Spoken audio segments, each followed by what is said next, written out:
Week 2024, the UK's official National Awareness Week. You can learn more about the week and still get free tickets for more online events at www.netzeroweek.com.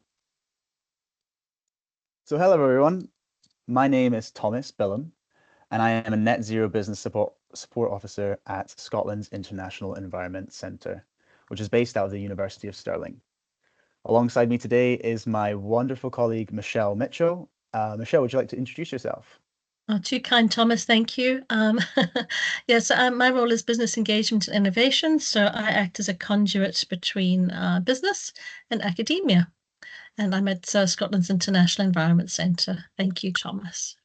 Amazing. Thanks, Michelle. And as Michelle mentioned, together we work to support businesses both locally and nationally with a variety of different projects. Today's focus will hone specifically on some of the net zero support that we have on offer, as well as some of the other organizations that we work with too. We have a lot to cover over the next 35 to 40 minutes or so let's get stuck in. So the main aim of this lunchtime session will be to raise the ambition around net zero for businesses and share why you on the call should be thinking about reducing your carbon emissions. We want to prove to you that emissions reductions is feasible, and we're going to run through the really essential bare bones steps that you should be taking to help progress towards net zero.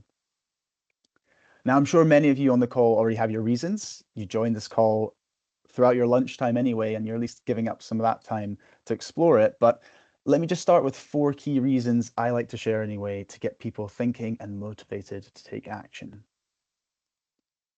The first is pretty obvious, and it's a reason that we see day in, day out in the media, and one that I'm not going to dwell on too much, but it's our desperate need to reduce our environmental impact. As I'm sure you'll know, the primary cause of this change in climate can be evidenced from human-induced increases in greenhouse gas emissions. Most notably, we've got carbon dioxide, but there's others such as methane, nitrous oxide, and hydrofluorocarbons that all contribute to the global heating that we're experiencing. I'll delve in a little bit more about that in just a moment. But there is now more carbon dioxide in our atmosphere than any time in history. And the amount of carbon we have left to emit before reaching critical tipping points is diminishing rapidly. And of course, this is having devastating effects on our environment. But why should we care as SMEs?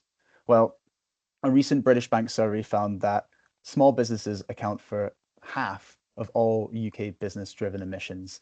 And more importantly, whether we like it or not, we're going to have to start caring because the UK government has committed to a net zero target by 2050, and the Scottish government is committed by 2045, meaning that year on year, we as a nation will need to reduce our collective emissions to achieve this. We need everyone on board to make this happen, and those that act sooner rather than later will have the upper hand as we near ever closer to that deadline. The second reason to take action is all about climate risk. Now, climate change has very much arrived here in the UK, and future change is now inevitable, no matter how rapidly we reduce our global greenhouse gas emissions.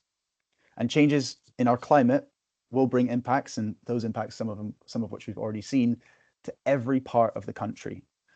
For businesses, understanding your emissions not only helps to mitigate future changes, but also helps us to explore adaptations to business practices that can build climate resilience. So what are we up against? Well, climate scientists predict warmer and wetter winters and hotter and drier summers. Looking back, nearly half of all UK businesses have already been impacted by the physical effects of climate change. And these can manifest, as we know, from flooding to heat waves. They can increase operating costs, they can cause supply chain issues, and even lead to physical damage to assets. Looking back, last year was the hottest year on record in the UK, and the 10 previous hottest years have occurred all since 2002. This has caused chaos for businesses and staff, especially those staff working outdoors or in unadapted working environments. But by looking at climate projections, we can anticipate what's to come. And working with organisations such as for us in Scotland, we have Adaptation Scotland, who work with businesses to provide support and help you identify ways in which your business can prepare for future climate risks. Amidst the doom and gloom, though, there's also plenty of opportunities that can come from taking action. This leads me to reason number 3, cost savings. In most cases, the greatest impact that you can make can come from reducing the amount you consume, whether that's energy, material inputs, fuels, and so on, and thinking about ways to become more resource efficient. By doing this, naturally, your bills will come down too. There's lots of examples of businesses that have already made adaptations that not only save them money, but also significantly reduce their emissions. The Energy Savings Trust, which is the Energy Savings Trust, which offers a wide range of support for businesses, and in Scotland, their Business Energy Scotland service offer free energy audits which outline opportunities and payback periods on a variety of interventions, from insulating buildings to installing renewables. But on top of efficiencies, moving towards more sustainable business practices can help you qualify for tax benefits, funding opportunities, and open up new market potential. Which leads me to my final point, which is all about customer demand. And just to quickly run through a few examples of customers, funding bodies, public sector organizations, which are all shifting towards embedding elements of carbon footprinting and reduction requirements into their procurement policies. I'll throw a few up on screen. So we've got, for example, the UK government, which attribute around about 10% of their tendering points to net zero. And for larger government contracts, there's additional requirements that are needed around policy procurement notice 0621, which I can delve into later. But the emphasis on net zero is very strong there. We've got the NHS, looking at NHS England and Wales, who have already started embedding carbon reduction plannings as a requirement from April 2024. And we've also got ambition from NHS Scotland too. So that's a prerequisite requirement. Looking at the private sector, we've got large multinational organizations like Amazon who have started embedding net zero elements into their procurement policies. There was significant change in this, particularly for Amazon, in spring of this year. And then in the food and drink sector, for example, looking at supermarket chains such as Tesco, but many others as well, they've all had net zero conditionalities and carbon neutral commitments set, which I'm sure you would know if you'd supplied to them, with their ambitions around about 2035 to be carbon neutral. And then finally, as well as the public and private sector groups, we've also got the support agencies in and around the UK who have all started to consider net zero as a prerequisite for their funding and support.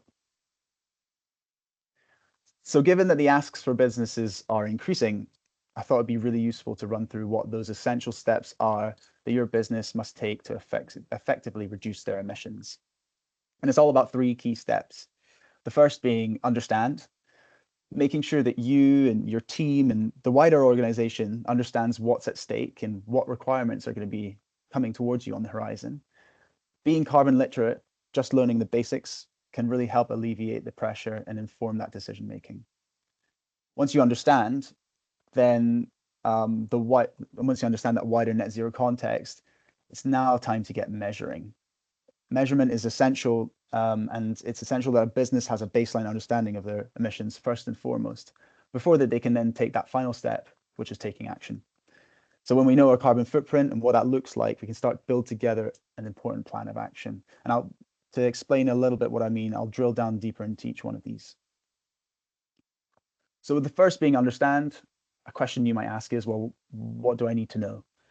Well, as businesses are being asked more and more, it's essential that you know some key terminology, most of which I'm sure would have been covered potentially in earlier sessions today, or you might already know, but I'll quickly rattle through a few. The first thing you'll be asked most likely is what is your carbon footprint? And so just as a reminder, a carbon footprint is the total greenhouse gas emissions caused by an individual, an event, an organization, service, place, or product expressed as a carbon dioxide equivalent. That's CO2e figure being quite important here. With this, it's quite useful to know, well, what are the greenhouse gases? So I'll just quickly run through what they are and where you might find them. So we've got carbon dioxide, which I'm sure you know comes from mostly from the combustion of fossil fuels. We've got methane, which comes predominantly from the decomposition of wastes in landfill, wastewater treatments, but there's also other sources too. We've got sulfur dioxide, which comes from the burning of coal, smelting of mineral ores, and flaring. We've got nitrous oxide, which can stem from agricultural fertilizer, but also can come from burning of fossil fuels.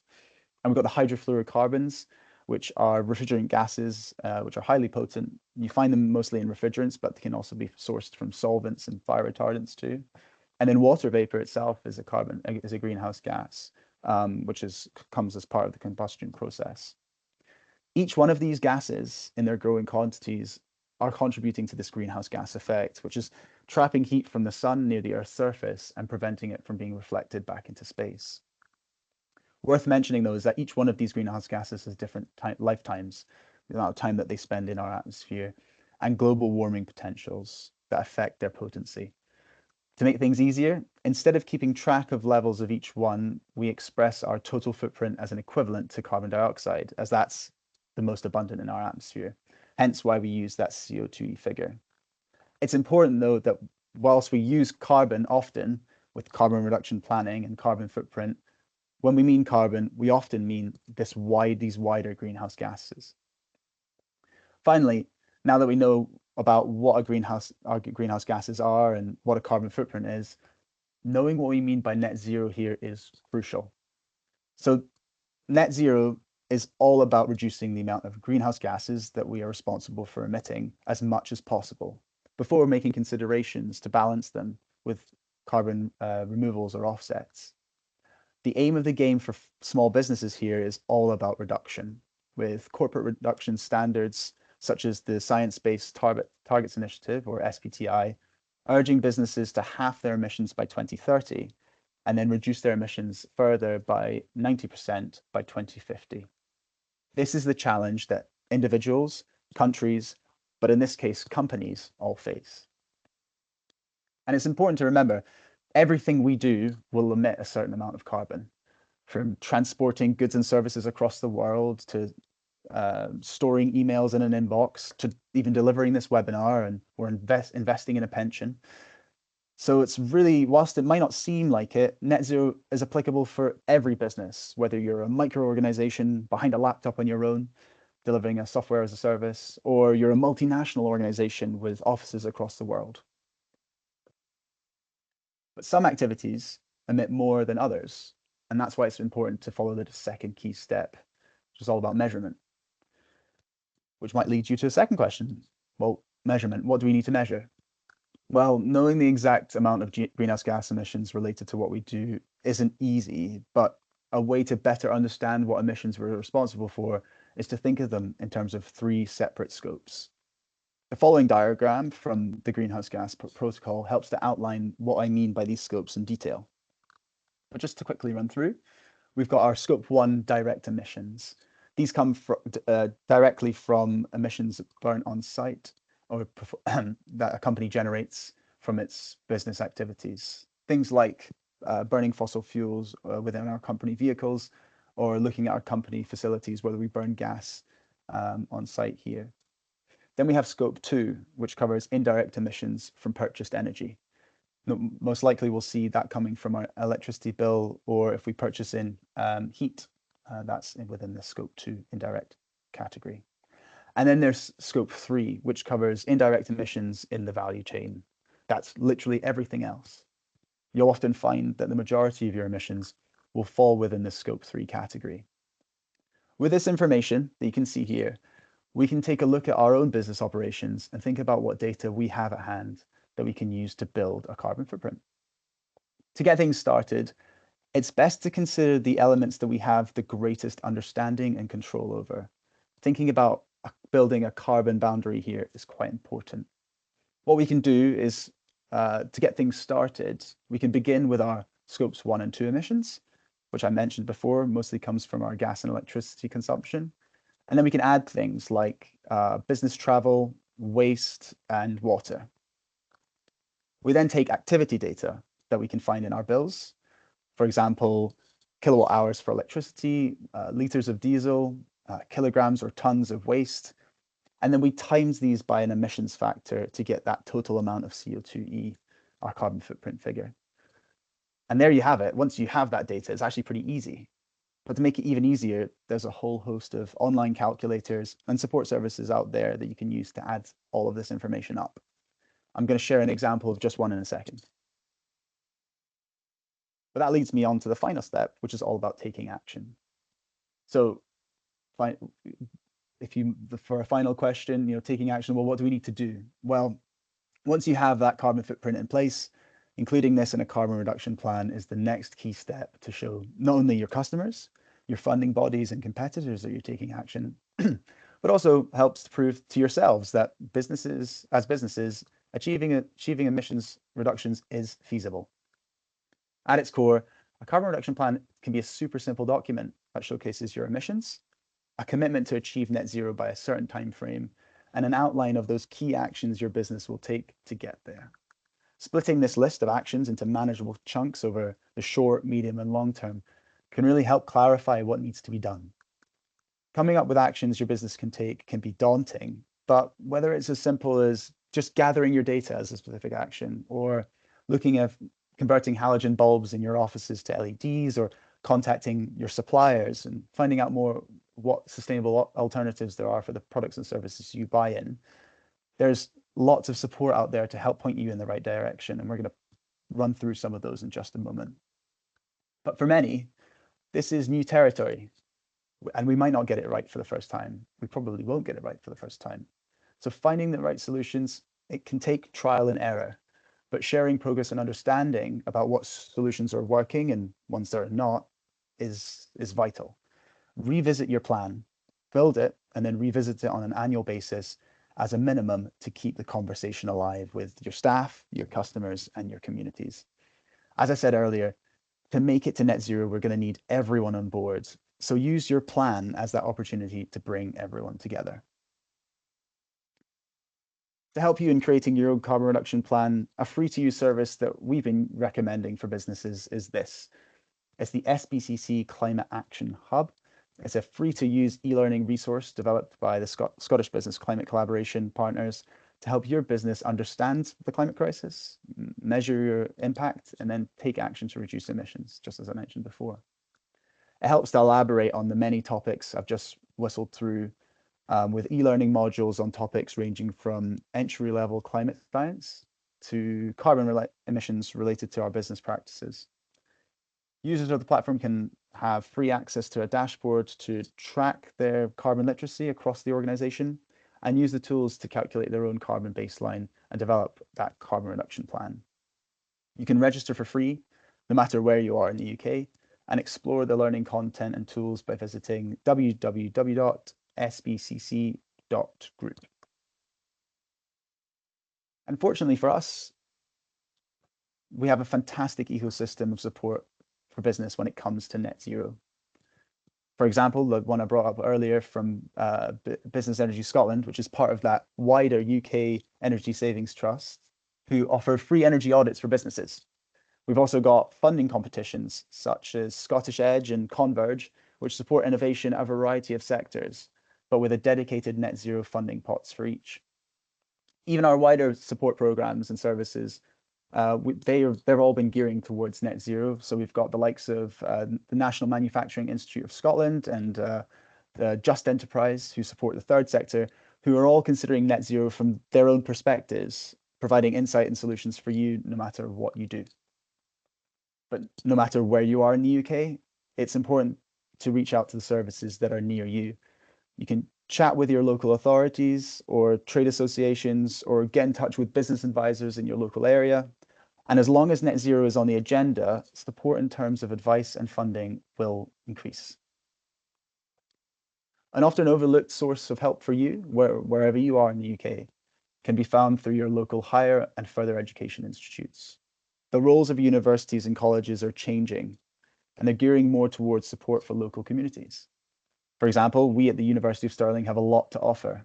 So I'm now going to pass over back to Michelle, who's going to run through the specific and growing support made available both from the university, but also specifically from Scotland's International Environment Centre. Thank you very much, Thomas, and thank you all for joining us today. So I'll be taking you through our B2B support for net zero, tell you a little bit about the Environment Centre and the wider university B2B offerings. So Scotland's International Environment Centre, which is part of the University of Stirling, has been commissioned by Stirling Council to support and facilitate net zero training and support on the ground. And the project is kindly funded by the UK government through the UK Shared Prosperity Fund and managed by Stirling Council. So for everybody, free support is available through events, workshops, and webinars with access to tools and resources, some of which Thomas has already kindly mentioned.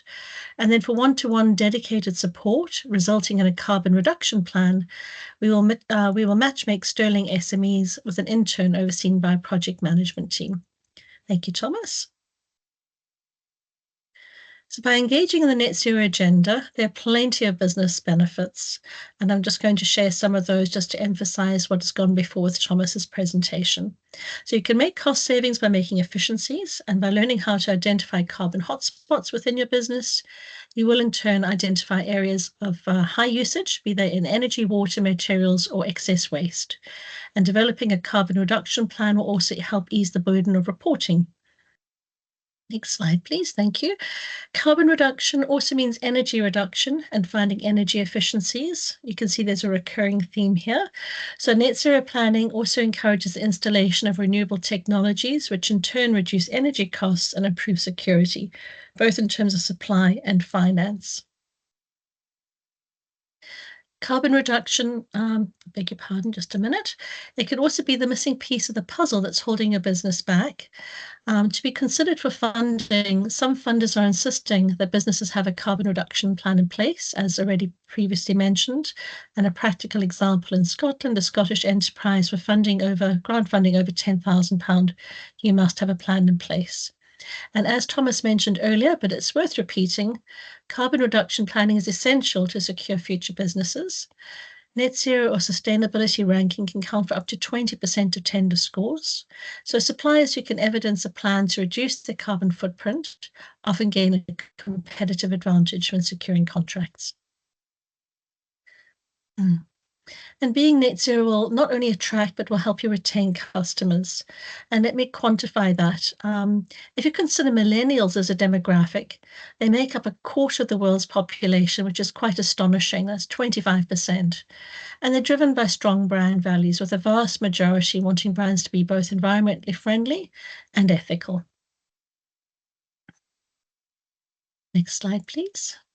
A little bit about who we are. So I'm going to tell you about the Environmental Centre and how we deliver on the ground in terms of net zero. So the vision for Scotland's International Environment Centre is to be a centre of environmental excellence, delivering net zero solutions and enabling clean economic growth. Our esteemed principle sets the scene nicely. The world's climate challenge is our opportunity, and it's an opportunity that we're grasping with two hands. By harnessing the University of Stirling's world-leading academic expertise, gaining insights from industry, and giving a voice to local communities, Scotland's International Environment Centre will put sustainability at the heart of the region's economic and environmental recovery. So our mission is to be a regional and national catalyst to grow environmental innovation, capability, capacity, and impact. And to do this, we're building strong strategic partnerships across industry, and we're growing the next generation of net zero businesses through activities such as today, developing and embedding sustainable practices, and also looking to create a regional talent pool and opportunities for clean growth. Ostensibly, it's all about putting the environment at the heart of decision making. The Stirling and Clackmannanshire City Region deal, which is how we're funded as well, is a substantial investment from the UK government and Scottish government in innovation and infrastructure that aims to drive inclusive growth throughout the region. Regional partners include Clackmannanshire Council, Stirling Council, the University of Stirling ourselves, and collectively we will invest, resulting in a deal worth more than £214 million to be delivered over the next decade. The outcomes we're working towards are inclusive economic growth, higher value jobs, shared prosperity, and to grow an inclusive skills ecosystem. I'm going to run through some projects that are underpinned by environmental interventions, and they're all driven by addressing climate change. So over the next few slides, I'll share some information on Fourth Environment Resilience Array, also known as Fourth ERA. We do love our shorthand acronyms. Hydronation Chair, and that strategic partnership we enjoy with Scottish Water to help achieve net zero. So to start us off, Professor Andrew Tyler, Director of Scotland's International Environment Centre, will speak to the importance of water for all things.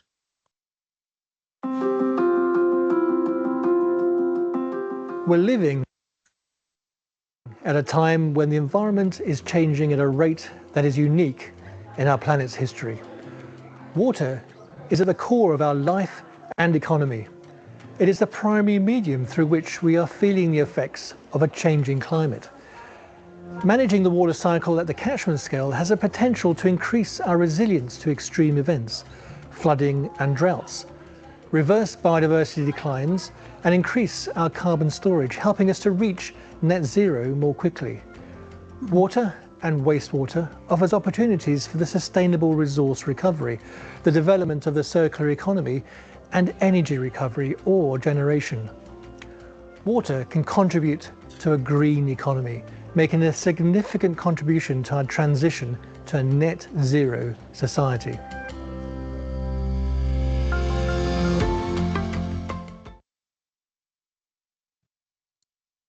Thank you. So Fourth Era is the flagship programme for Scotland's International Environment Centre. It's a world first in terms of monitoring and analysing in near real time data on a catchment-wide scale, specifically the Forth Valley's lochs, rivers, estuaries and hydrologies. It's a digital twin of the natural world, measuring air, soil and water parameters, and the project brings together stakeholders and the public to tackle key environmental challenges such as water quality, floods and droughts, peatland restoration, and urban tree canopy mapping. It also tracks pollution for land, air and water. And our work helps find solutions for the twin problems of both climate change and biodiversity loss. Thank you, Thomas. So here's how it works in pictures. I always find that's easier to explain than a lot of words. I'm going to give you the words regardless. So our digital observatory makes use of environmental data from a number of sources. So the ESA Copernicus satellites work alongside wireless sensors and modelling. The sensor network includes high-end instrumentation such as flux towers, and then plenty of clusters of low-cost sensors for parameters such as soil moisture and precipitation. And a rainfall radar, only the second of its kind in the UK, operates like a regional Met Office. So satellite and environmental data is ingested using numerical and artificial intelligence-based models to monitor changes and to predict future scenarios. It provides a single point of access for environmental data for the Forth Valley region. And for those of you who, as part of your day jobs, need to manage data, you'll know how valuable a central repository is. Digital twins will provide nowcasting, in other words, data in real time, forecasting and scenario testing using innovations in AI and data modeling, as said before. So the end result, what we're looking to develop is a living laboratory as well as a test bed for evaluating environmental technologies and solutions. So we're measuring data across water, land and air. So our team understands the fundamental physical basis of measurements being made and the processes they reveal, but the value add is also the understanding of the socioeconomic and environmental impacts. So the result of the data gathering and reporting is evidence-based insights to aid both policy and climate mitigation planning. So in order to do the day job, we need to collaborate with and co-develop with engineers, ecologists, statisticians, and social scientists. And they may operate within SMEs, industry, other research institutions, or within statutory agencies such as SEPA. So collectively, we're measuring, modelling, and predicting to help foresee and manage ecosystem changes. Delivering data-driven solutions for pressing societal and global challenges is the day job. And these challenges in terms of put my teeth back in terms of sustainable development goals include clean water and sanitation, responsible consumption and production, and also climate action. Next slide, please. A scientific theme for Fourth Era is Healthy Waters, which is all about mitigating water quality risks by using real-time data. And the objectives are to monitor water quality in rivers, lochs, lakes in England, and the estuary, and to provide real-time detection of sewage overflows in rivers and bathing waters. Next slide, please. So to bring this to life, because it's quite academic otherwise, I'm going to share some examples of things that are happening on the ground. So fourth era enables near real-time detection and monitoring of wastewater discharges from treatment works in the Forth Valley to support the operations of companies such as Scottish Water, whilst also contributing to the surveillance monitoring undertaken by the regulators, Scottish Environmental Protection Agency. So under extreme flood events where overflow may result in untreated effluents and an ever-increasing cocktail of pollutants being discharged, data flows can provide the data on the impact of downstream ecosystems and evidence what needs are required in order to implement mitigation measures and follow-up actions. Next slide, please. So harbour authorities also require information on suspended sediment loads and their effect on bathymetry in harbours and other navigable waterways. So Forth Era is able to both advise on sedimentation and to help improve the safety of navigation. And in terms of navigation at sea, so data about sea, including ocean currents and waves and meteorological conditions, are proven to be useful for planning shipping routes. And then route optimizations mainly aimed at providing improved safety, minimizing the impact of extreme weather conditions, and also, of course, keeping crew, vessel, and cargo safe. Simultaneously, optimizing routes can be cost-effective in terms of saving both fuel and time, and of course, saving fuel and those resulting emissions as part of net zero planning. Next slide, please. In terms of real-time flood warnings, the combined effect of storm surges and catchment flooding provides real risk to key assets within the estuary.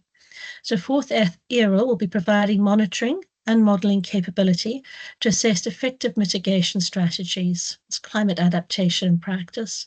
So Forth Era will be able to monitor changes in the catchment hydrology, the soil moisture itself, and the river levels through the sensor network to provide early warnings of potential floodwater generation, as well as providing data from dynamic model simulations to Forth Valley Industries, the regulators, and emergency services in the field via 5G. Next slide, please. Another scientific theme under Forth Era is carbon landscapes, which I will share with you on the next slide. So in terms of climate landscapes, there ostensibly it covers at the moment forestry and tree mapping, as well as peatlands. So I'll cover those briefly. So in terms of our mapping project, we're mapping individual urban trees and woodlands to determine how tree cover changes locally, and data can be overlaid with SMID data to improve planning. We've developed a bespoke algorithm and employed machine learning to create a tool that's quite unique in the marketplace. Next slide, please. In terms of the peatland side of things, within the carbon landscape scientific theme, we have two main objectives. One, to measure the success of peatland restoration schemes, and to do so requires measuring and monitoring changes to the hydrology and the carbon balance and vegetation. And the second is to validate carbon credits issued under the ICUN Peatland Carbon Code.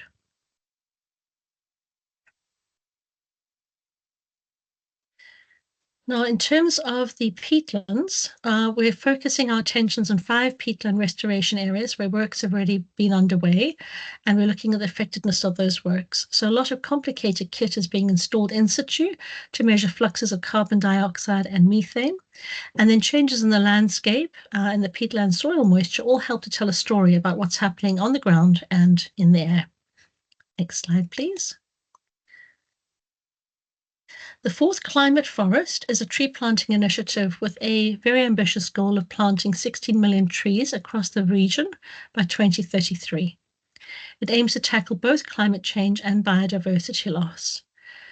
It does so by providing communities with opportunities to get involved in tree planting activities, empowering them and boosting awareness of the importance of trees. It also aims to improve the urban tree canopy cover, effectively a green infrastructure intervention that helps towns and cities adapt to extreme weather events. It's also creating a network of connected woodlands where wildlife can thrive, creating biodiversity corridors for beasties, which is a favourite part of the project for me. And then also planting new woodlands, which will help absorb carbon and achieve net zero targets, and of course, clear up the air within city regions. Next slide, please. Also falling under the umbrella of Scotland's International Environment Centre is the Hydronation Chair.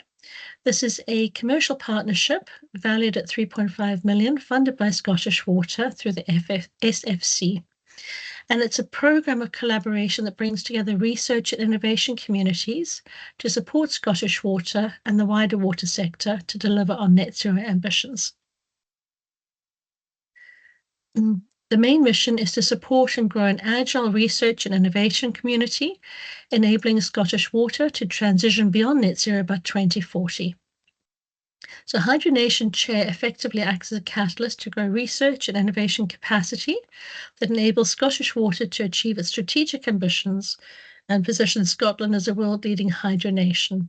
And it does this by building strong collaborations and partnerships, facilitating new capability deployed at scale, and delivering opportunities for change and clean growth. So the HNC program is outlined here in some pictures again, but ostensibly it's all about collaboration and partnership and delivering solutions to seemingly intractable challenges, and at a pace which can only be achieved with partnership working.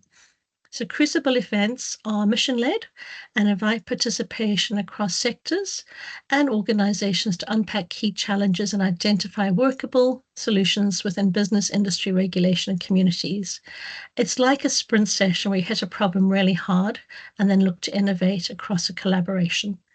The Catalyst Fund supports collaborations and partnerships, testing ideas, and ultimately looks to support to leverage funding from other prestigious funding pots. For research and innovation, a series of Scottish Water Horizon test centres are used, and the Forth Valley Digital Observatory, previously mentioned, enables us to test interventions and scale up solutions. So together, the programme will deliver the solutions to drive change within communities and industry, to mitigate and adapt to the climate challenge and deliver on net zero.